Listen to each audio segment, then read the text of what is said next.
I had spent weeks planning that dinner. Every detail felt like a chance to prove something, to show my mother that despite everything, I could make her proud. I booked the private room at her favorite restaurant, Sorolina, arranged a custom menu, even ordered a cake that cost more than a month's rent when I was first starting my career. I told myself this was about love, about gratitude. But deep down, I knew it was one more desperate attempt to close the distance between us. If you're enjoying this story, hit follow and tap like, then I'll reveal what happened next. When the evening began, I let myself believe, for just a moment, that it had worked. My mother laughed more that night than I had seen in years, her glass raised in constant toasts, her friends fawning over her sharp wit and grace. She glowed in the candlelight, her navy dress catching soft reflections from the crystal glasses around the table. Watching her like that, I almost forgot the years of criticism. Almost. Then it was time for her own toast. She stood, lifted her glass, and her eyes locked on me across the table. The noise of the restaurant softened as though the room itself leaned in to hear. She smiled, not warmly, but with a precision I had come to recognize. "You know what would be the best birthday gift?" she said, her voice carrying easily across.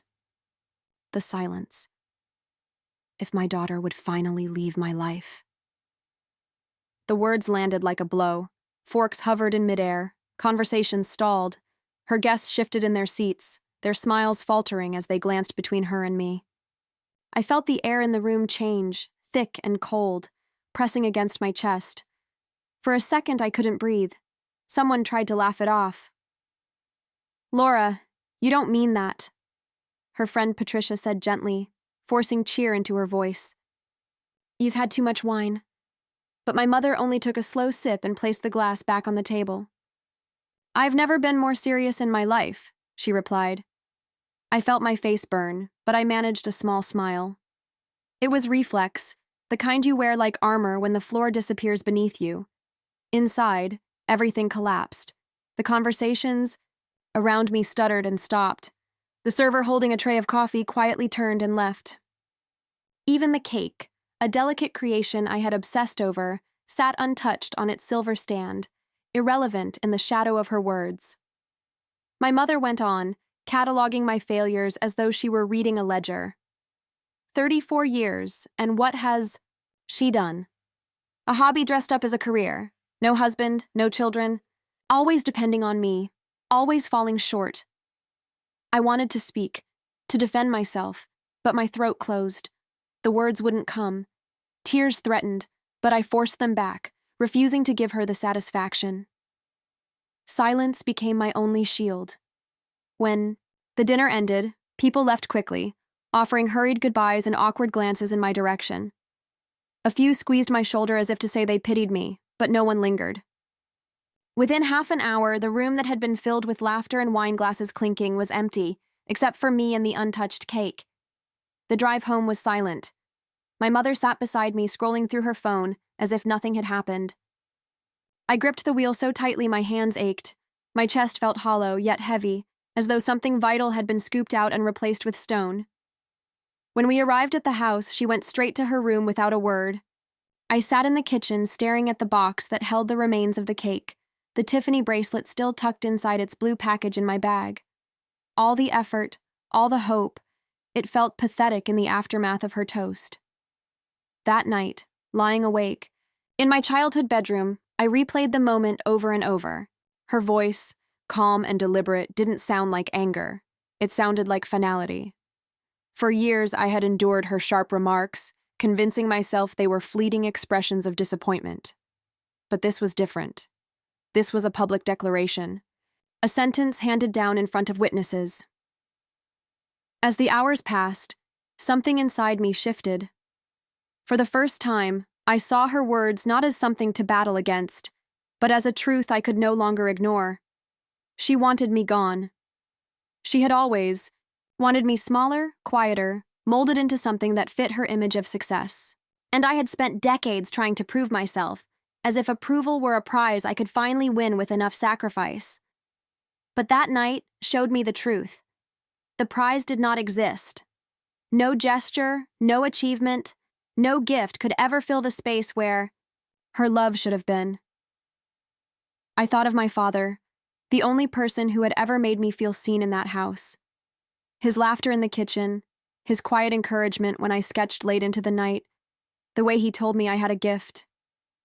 He was gone, and all that remained was her voice, a constant reminder that I was not enough.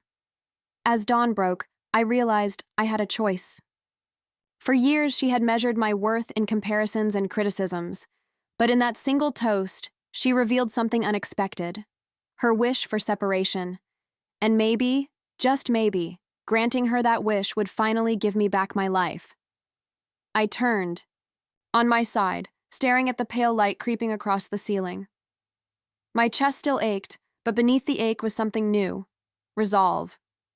She had spoken her truth. Now it was time I spoke mine, not in words, but in actions. That night was supposed to be her celebration. Instead, it became my turning point. I didn't sleep the next night either. Resolve has a cost. I replayed the rules I learned as a kid. Anticipate footsteps, read the angle of her shoulders, make yourself small before the storm. I called it discipline then. Now I knew it was survival. Our house was a showroom, shoes in rows, towels to the same edge. Praise was brief, correction relentless. Stand straighter. Try harder. Don't embarrass me. Those words arrived faster than any hug. After my father died, the silence widened. He had been the buffer, the answer that kept the room from breaking. He believed in what I drew in the margins. He called it talent when she called it a distraction. With him gone, there was only her list. Grades, posture, smiles, achievements for other people to admire. Grief there was glass, clear, rigid, easy to cut yourself on. I measured days by what didn't trigger her. No crumbs on the counter, no missed calls, no laughter that sounded careless. At school, I chased perfect scores because perfection was the only safe currency. At home, I apologized before I knew what for. Next time, I'd say, I'll do better. Friends were negotiated. She liked the polished and planned. If I brought home someone kind but messy, she made them feel small without raising her voice. Soon they stopped visiting. I stopped asking. Comparisons arrived like weather. Maya got into Harvard. Claire's engaged. Ethan volunteers every weekend. Each update felt like a test I hadn't studied for. I thought if I beat the list, better schools, better jobs, better manners, I would earn peace. The list only grew. I learned the choreography of her love. On good days, she asked about classes. On bad days, the house became a courtroom. She'd stay to charge, careless, ungrateful, too emotional. The sentence was distance, a slammed door, a cold breakfast, the long ache of being treated like a burden. In college, I tried to rewrite the pattern. I majored in design. She called it a phase. I took extra shifts, built a portfolio, found a mentor who said my work had range. When I sent her the first flyer I was paid to make, she said, "The kerning is off." She policed more than choices. She policed feelings. If I was proud, she listed what needed fixing. If I was sad, she said I was dramatic. If I set a limit, she called me selfish. I sacrificed everything, she'd say. You owe me. Still, I stayed myself in quiet ways, drawing at night, saving for secondhand books about color and grid, teaching myself software from free tutorials, sending mock brand packages to imaginary clients and signing them like a promise. One day I'll be real. There were people who saw me. A teacher slipped me a list of studios. A librarian saved magazines. A friend said, "Your work makes me feel calm," and stayed even when my mother was cool to her. Their belief didn't erase the house, but it built a bridge I later walked across. When Jason and I dated, I thought the pattern might break. He was steady and patient. He noticed my body tense when my phone lit up. "You don't have to answer right now," he'd say. I did anyway. Dinner with my mother ended the usual way, with a verdict. "He's not enough," she told me. I ended it 2 weeks later. Looking back, I see the system. Control dressed as care, criticism as improvement, comparison as motivation. The genius was how often I agreed to it. I enforced it on myself, carried it into rooms where she wasn't, repeated her voice until it sounded like mine. That's what abuse does. It trains you to continue its work even when the hands are gone. The birthday toast didn't start the story. It clarified it. It cut through the fog and drew a line. I didn't need to win her anymore. I needed to stop playing. The thought scared me and steadied me. The rules I grew up with kept me still. I wanted a life that could move. The next step would not be loud. It would be practical. I would gather papers. I would look at accounts. I would ask for help from people who listened for meaning. The house was more than a building. It was a ledger, a map, a history I could read another way. I was ready to learn how. After the birthday dinner, silence lingered like a shadow that wouldn't leave the room. I moved through the house with a different awareness, tracing walls my father had built, hearing echoes of his laughter mixed with her sharp corrections. This house wasn't just shelter, it was inheritance, and inheritance carried weight. My father had been deliberate. In his will, the house was meant to belong to both of us, with a clause that shifted ownership if one ever left permanently. At 12, that detail didn't matter. At 34, it felt like the only thing protecting me from disappearing entirely under her control. He had left me security, something to stand on when she tried to make me fall. Yet even his gift became a weapon in her hands. Money was never simple with her. She held the joint account like a rope around my waist. Even when I worked late nights building a freelance career, she reminded me who signed for the mortgage, who kept the lights on, who sacrificed for me. Don't waste on luxuries, she'd say when I bought software for my design work. But I watched new jewelry appear in her box, renovations done without asking, vacations justified as stress relief. I began to see the pattern. Her spending was necessity, mine indulgence. Her withdrawals were decisions, mine were infractions. At first, I accepted it. I told myself it was temporary, that as my income grew, I'd move out and cut the cord. But the years stretched. She always had reasons for me to stay. The house is too big for one person. What if I fall sick? It's safer here. Each concern laced with guilt, each reminder pulling me back. I delayed leaving the same way I delayed confronting her words, hoping the tide would turn on its own. That birthday toast ended. The waiting. Something snapped, and I could no longer sit suspended between dependency and freedom. She wanted me gone, but in truth, I was the one who could end the entanglement. The house, the money, the legacy, it was mine to claim, not hers to dictate. I spent the next morning at Nicole's apartment. Nicole had been my friend since college, a witness to the way my mother's voice could drain light from a room. Now she was a family law attorney, practical and sharp. Over coffee, I told her about the toast, the humiliation, the words I couldn't unhear. She didn't soften them. She leaned back, eyes steady. That's emotional abuse, Macy. And legally, you're not without options. This house, your father, made sure it couldn't be used against you. Don't let her rewrite what's yours. Hearing it framed so simply made my chest ache. For years, I had bent myself around her control, telling myself resistance was cruelty. But what if cruelty had been hers all along? We pulled out documents, copies of the will, property records, bank statements I had collected but never studied too closely. The numbers told a story I hadn't wanted to read. Tens of thousands moved from our shared account into hers, over years, disguised as maintenance or investments. Nicole tapped her finger against one statement. This isn't generosity. This is theft, and you've been conditioned to see it as normal. Her words landed heavy. I thought back to the times I apologized for questioning her purchases, the shame I carried when she accused me of being ungrateful. I saw it now for what it was. Manipulation dressed as maternal authority. That evening, I sat in my childhood bedroom surrounded by folders and receipts. It felt like preparing for an exam where the subject was my own life. Each paper was a reminder of how control had been enforced. Signatures, transfers, balances that tilted always in her favor. Yet buried in those pages was something else, a record of my father's intention, a lifeline waiting to be claimed. I whispered to myself, this house is mine too. Saying it aloud felt strange, like speaking a language I had only just begun to learn. The next day, I took a quiet step. I opened a new account in my own name, and redirected the payments from my clients.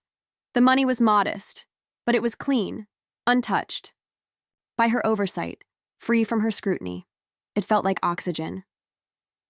When my mother noticed the shift, the phone calls began. First confusion, then anger.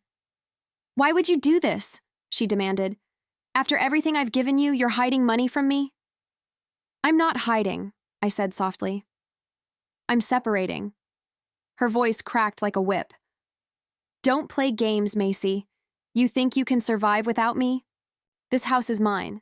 Everything in it is mine." But for once, her certainty didn't land the same way. I held the phone away from my ear and felt only distance. Her threats weren't prophecy anymore. They were noise. That night, I sat on the back steps of the house, the maple tree rising tall against the fading sky. My father had planted it when they first moved in. I imagined him digging into the soil, believing roots would matter. He hadn't known how fractured things would become, but he had left me something sturdy. I touched the railing beside me and let the thought settle. Inheritance isn't just money. It's also lessons. Some come as encouragement, some as warnings. My mother had given me warnings in abundance, what not to become, what not to accept. My father had left me the opposite, proof that love could nurture instead of control, and a legal safeguard that waited quietly for me to use. I stood there until the sky darkened fully, the house behind me lit room by room as she moved through, it unaware of my resolve. For the first time, I wasn't waiting for her approval.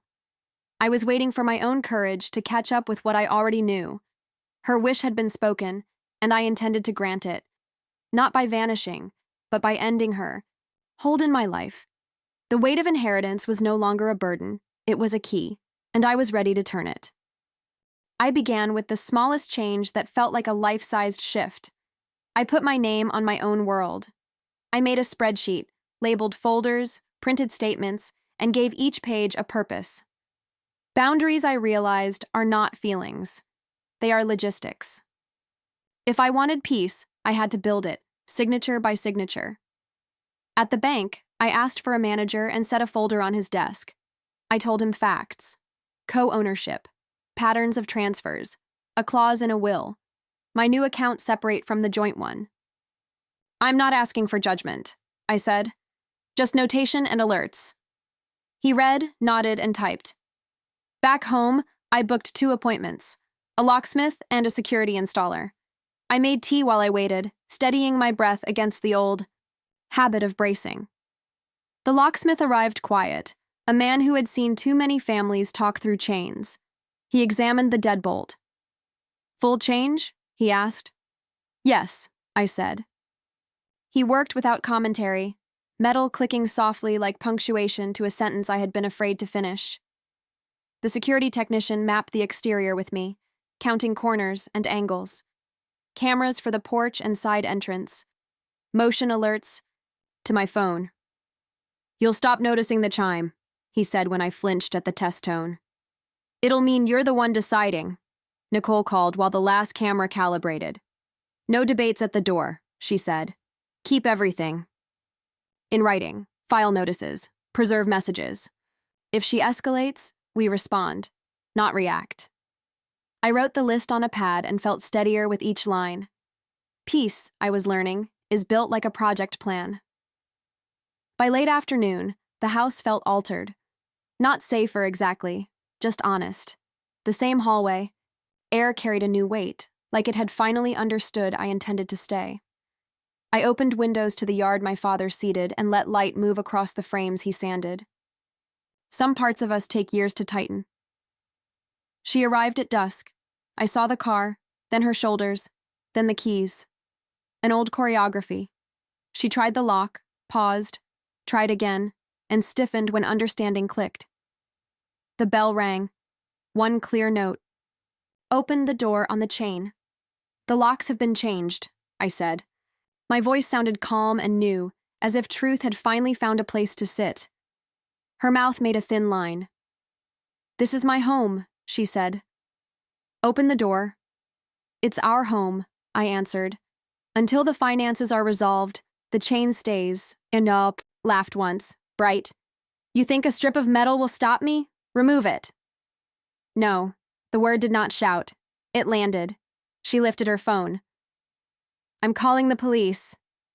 I spoke to them this morning, I said. If you call, I'll show the same documents. They'll say it's civil. For a heartbeat, something like baffled hurt crossed her face. It vanished into performance. You're unwell, she murmured. Someone is poisoning you against me. Let me in. I'll help you. I don't need your help, I said. I need distance and records. Listen to yourself. She shifted tactics. Let me in for my things. You can collect essentials tomorrow with an officer present, I said.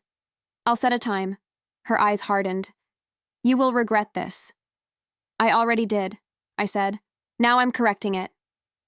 She left the porch with a careful turn, slow and controlled. I watched her taillights dissolve at the corner, closed the door, and slid the new deadbolt home. The sound was small and complete. Night stretched. I walked the rooms, touching table edges and the door frame where pencil lines marked my height. I wasn't erasing history. I was refusing to let history decide the rest. I gathered photographs, kept the ones that felt like us before the house learned to hold its breath, and stored the rest in a box labeled later. The calls started.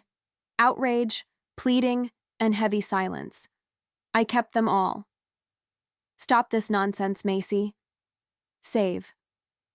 Look what you're doing to me. Save. Nicole texted like a metronome. Keep documenting. No improvising. 2 days later, certified letters arrived with my name printed. Demands under accusations, polished into paragraphs by her attorney. I read them once, wrote dates in the margins, scanned them to Nicole, and replied with one line, "Please direct all communication to counsel." I signed my name and felt another click inside a lock I couldn't see. The house wasn't calmer, but I was. Fear still visited. It no longer set the table. I made coffee, sent invoices, answered clients without apologizing for being human. In the evenings, I walked the block until the streetlights hummed. I slept with my phone on the nightstand, not as a leash, as a tool. A week later, Nicole called with a file number and a date. "We have a hearing," she said. I sat on the bottom, stared and looked at the door. The locksmith tightened. A date is the most ordinary thing in the world. It is also a line. I wrote it across my pad, underlined it once, and breathed. The courthouse smelled of polished wood and old paper, a place where stories were dismantled and rewritten under oath. I arrived an hour early, dressed in a navy suit that felt borrowed from someone steadier than me. Nicole walked beside me with her calm stride, carrying folders that contained the last 34 years of my life, reduced to exhibits and evidence. I had always imagined confrontation with my mother as something intimate. A shouting match in the kitchen, slammed doors, tears falling against my will. But here it was public, ritualized, and heavy with consequence. We sat at our table, documents stacked neatly, while across the aisle my mother leaned on her attorney's arm, her body arranged into fragility. Her hair was pulled back in a simple knot, her dress plain gray, her expression a mixture of wounded dignity and restrained pain. It was a performance, and I recognized it instantly. Her attorney, Frank Wilson, spoke first. His voice was steady, rehearsed. He painted her as a mother who had sacrificed endlessly, only to be betrayed by a daughter suffering from imagined grievances. He called the birthday toast a misunderstood joke, framed her withdrawals from our account as managing shared expenses, and described me as unstable, vindictive, ungrateful. Each sentence felt like a blade turned carefully. I sat silent, listening, while Nicole wrote notes in the margins of her legal pad. My mother dabbed at her eyes with a handkerchief, timed perfectly for the judge's gaze. When Wilson used the phrase elder abuse, my stomach twisted. For years, I had internalized her accusations, bent under her definitions of right and wrong.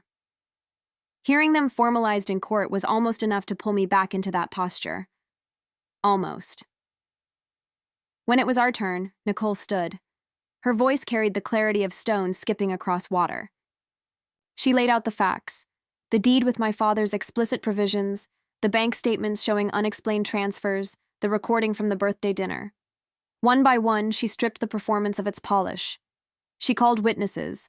Olivia, who spoke about her own mother's similar tactics. James, the private investigator who presented the hidden account. Dr. Winters, my therapist, who explained gaslighting and long-term emotional abuse. Each voice added a layer, not dramatic, but undeniable. I felt my mother's eyes on me as if she could will me silent. But when my turn came, I walked to the stand and placed my hand on the oath card. I spoke about my childhood in plain words, the comparisons, the criticism, the control. I described the joint account, the surveillance of my choices, the humiliation at the birthday dinner. I didn't embellish, I didn't soften, I told it as I had lived it. Wilson cross-examined, his questions sharp and pointed. You benefited from her support, didn't you? You lived in her house rent-free. She kept food on the table. She clothed you, educated you, and now you repay her with this? I took a breath. Support isn't support when it comes with a leash. My father left provisions to protect me. She turned them into tools to control me. His mouth tightened. He pushed harder, asking if I had exaggerated, if my memories could be trusted, if therapy had planted ideas. But then my mother couldn't hold herself back. You were always difficult, she snapped, her voice cutting through his question. So sensitive, so weak. Nothing I did was ever good enough for you. The judge looked up sharply. Wilson tried to steady her, but she pressed on, her voice rising. I gave you everything, an education, a home, a chance to be more than your silly drawings. And this is what you do? Drag me into court with lies? Didn't speak. I didn't need to. The courtroom had shifted. The mask had slipped. The contempt she usually reserved for private rooms now filled the air in front of witnesses and a judge who had seen enough families unravel to recognize the truth. Judge Moore's face hardened.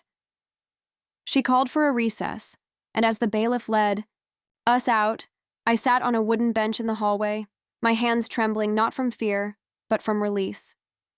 For the first time, the burden wasn't just mine. Other people had seen, other people believed. When court resumed, the ruling came clear and decisive. A permanent restraining order. The house in my name, as my father had intended. Restitution. For misappropriated funds. Consequences spelled out in legal language that cut through decades of gaslight. As the words landed, my mother's face went pale, her composure dissolving in fragments. Wilson leaned close, whispering, but she shook. Him off, her eyes locked on me. This isn't over, she hissed when the judge left the bench. You'll regret this. But I didn't feel regret. I felt the ground beneath me steadying. The hearing hadn't erased years of silence or humiliation, but it had given me something else. Validation, acknowledgement, a shift from survival to standing. Walking out of the courthouse, the sun hit the marble steps, warm and blinding. Nicole touched my arm lightly. It's a start, she said. I nodded, holding the judgment papers close to my chest. For years, I had imagined freedom as dramatic, an escape, a flight, an explosion of defiance. But here it was in ink and signatures, in the quiet satisfaction of being heard. The fight wasn't over, but something essential had broken. Not me, but the grip she had held on my life. I exhaled, long and slow, and stepped into the light. The papers did not make the silence vanish. They made it honest. After court, I went home, set a roller in a tray, and faced beige that had survived too many years. Freedom, I learned, arrives as a weekend project. I stirred paint until the surface turned satin and pressed the roller to the wall. Color spread in a clean stripe, terracotta warm enough to hold memory without burning it. I painted for hours, arms aching, windows open. I kept seeing my father's pencil behind his ear, the calm way he measured trim.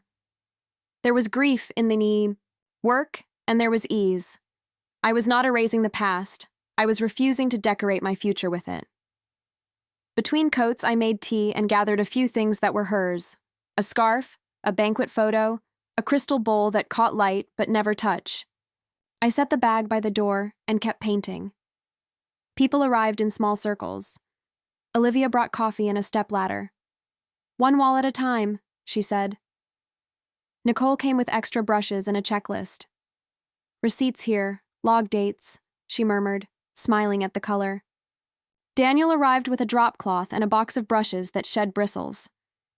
"I overestimated my skills," he admitted, and I laughed for the first time in weeks. We worked quietly. He cut in edges while I rolled broad sections, stopping to consider what the room was becoming. "Looks like somewhere you can breathe," he said. I nodded. Practical changes followed. I moved my desk into the brightest bedroom and set my monitor on 2 books my father kept by the bed. I polished the maple table and retired the heavy runner. I replaced harsh bulbs with soft ones, and the house softened. I opened the attic trunk and chose what stayed, his measuring tape and recipe cards in his handwriting. The rest I boxed for donation. The first week felt like rehearsal. I tested new habits. Breakfast at the table, a walk before emails, no answering the phone after 8. The second week felt like a life. Clients returned calls. A firm scheduled a brand review. Word of mouth did its quiet work. I wrote proposals, without apology, and sent invoices without shrinking. At night, I stretched on the floor, counting breath, telling my body we were allowed to stand down. Not everything was easy. Some mornings, fear waited at the edge of the bed.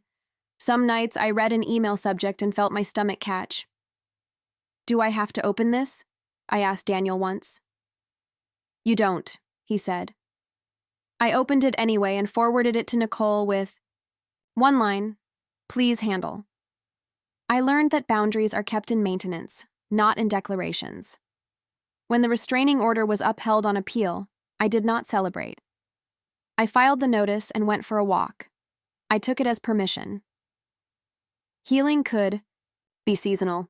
I did not need to rush what had taken years to learn. I hosted dinner on a Friday. Olivia brought bread, Nicole a pie, and Elijah from next door arrived with ginger ale.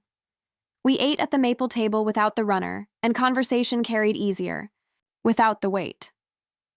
We talked about a new exhibit and a client lead, ordinary things I had once mistaken for small. Work steadied. I hired a part-time assistant who organized files with the care I gave to apologizing. I learned to say, "That timeline will not work," and watched respect grow where fear used to sit. I took a day off without earning it through exhaustion. Daniel and I walked by the river and did not plan the future like a contract. We left it open enough to breathe. One afternoon, I found the Tiffany box in the back of a drawer. The bracelet was bright and cold, as if it had waited for a wrist that never arrived. I drove to the store, returned it, and used the refund to replace a cracked window and buy more paint. "You are sure?" the clerk asked. "I am sure," I said. Some changes appear only when you stop bargaining. Months passed. The house became itself. So did I. There are still shadows, instincts that flinch before news. I let them pass. I leave certain emails unread and certain numbers blocked. I know the difference between solitude and isolation. Sometimes the doorbell rings and I feel the old jolt, then nothing happens, and I smile at the ghost of the reaction. I think about the toast that ended one version of my life and began another. She wanted me to leave her life. I ended hers in mine. Not with spectacle, but with paint that dries overnight while you sleep. The walls hold steady. The color does. Not shout, "I live here now." The story may be over, but the conversation starts now. Comment your reaction, and don't forget to like and follow.